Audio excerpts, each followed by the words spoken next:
So I got a video here from Pierre, who was waiting at an airport, and he put out a video of him having a conversation with a Canadian civilian, Canadian patriot, Canadian worker. And he says that, Pierre Poilievre says that the government of Canada should work for the people who are working in Canada. Fair enough, right? Sounds like it's common sense, right?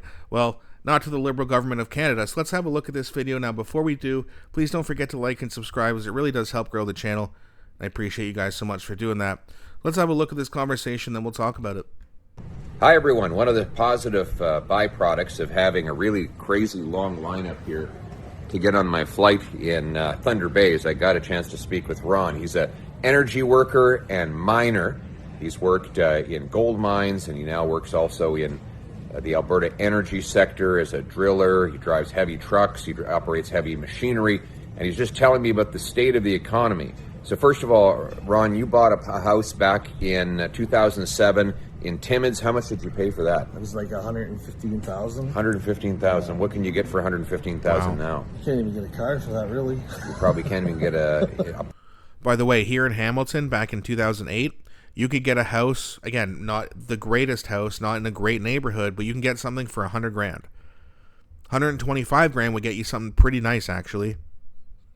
Those houses now are worth about $500 grand in not even 20 years. That's how sick this is. parking lot. No. Even my kids can't even get a job.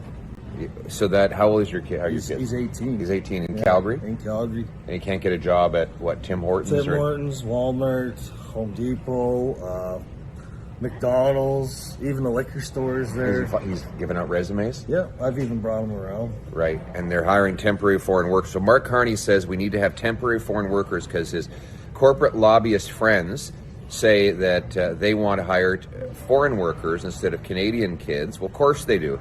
They can drive wages down that way. But I think Canadian jobs should go to Canadian workers like Ron's son. Do you agree with that? Yeah, 100%. So we're going to abolish the temporary foreign worker program. Look after our own first before we bring in other people. Canada first, Canadians first. Yeah. And then how about you? You're still working hard. You've got great skills, and you're in Thunder Bay today. Were you working at a gold mine? Yeah, I was up in the Greenstone area there. Okay. With gold prices at record highs, surely you must be getting big pay hikes. No, definitely not. Definitely not. You and your compatriots working in the gold mine are not seeing that money in your pocket. No. Well, where the hell is it going? Gold just hit $4,000. Why aren't the gold miners making more money? The wage is not there. Definitely not. Where's it going? And that's the thing, right? And this big question becomes, well, when companies start to make more and more money and they don't pay their employees more, which I do think is morally very wrong. What can a government do about that? Well, Jagmeet Singh and the NDP and left-wing politicians want to just tax them to punish them. What we should be doing, in my opinion, and let me know what you think in the comment sections, but we should be incentivizing companies to pay higher wages, especially as they're making more money.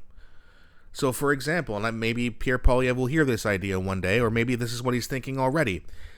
We should be saying to these companies, hey, gold is at $4,000 an ounce right now. It's the highest it's ever been.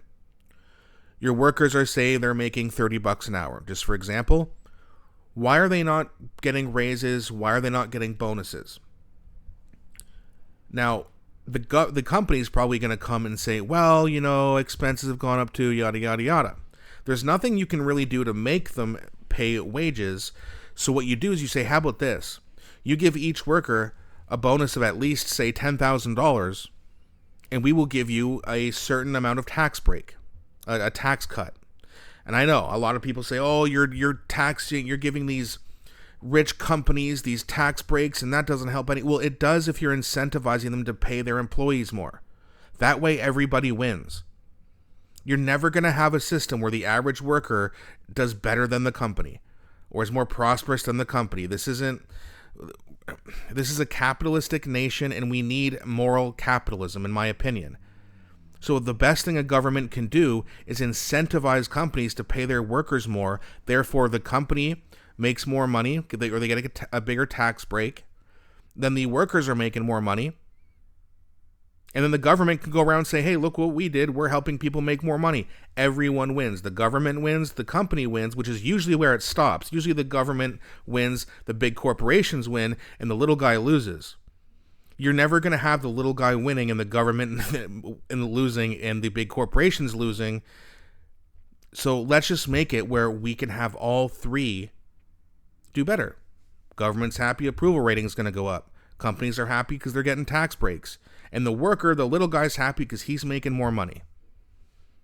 A nice $10,000 Christmas bonus and then maybe one in the summer. Extra $20,000 a year. Right? You do something like that. At least in my opinion. But let me know what you think in the comments about that. No idea. They don't even give it, like, I remember back in the day, they used to give out good bonuses, whatever. Now they don't. Profit sharing. Get money for your travel. And you're the guy doing all the work, and you're not making the money.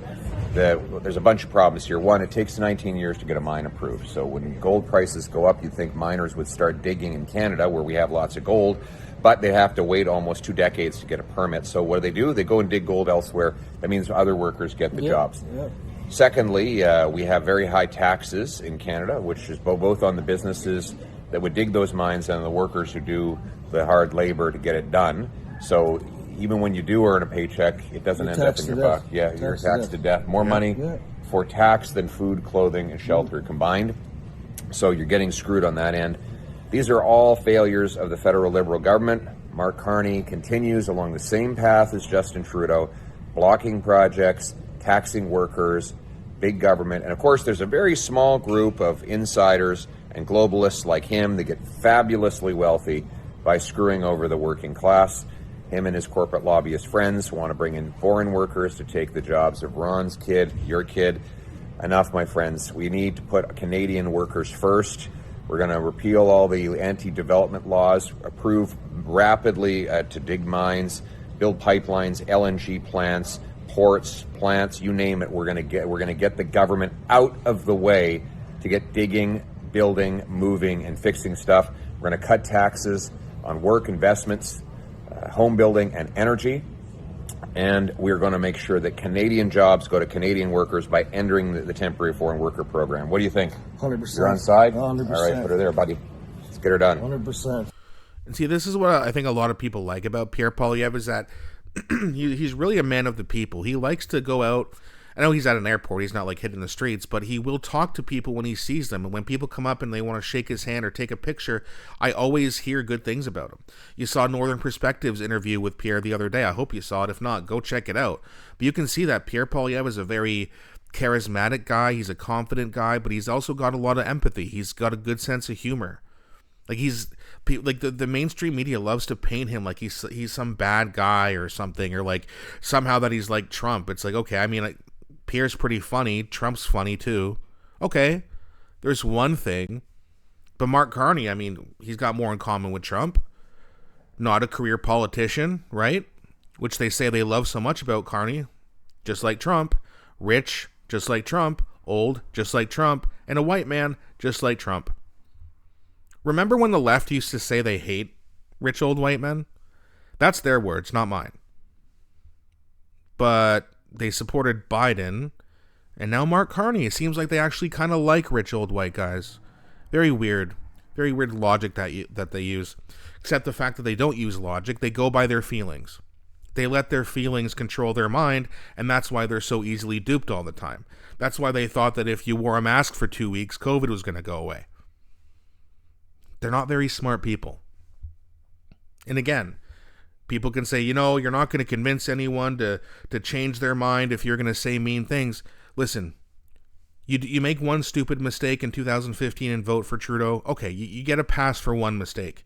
But then to vote for him again in 2019, 21, and then vote for the Liberals again in 2025, sorry, you're not that smart. That's just the truth. It may be mean, and I know Liberals don't like people being mean except for when they're mean, which they're mean all the time, but they don't like common sense. They can't do math. They don't know anything about history. They got to wake up. Pierre Poilievre is a man of the people, and that's the man we need to be our Prime Minister.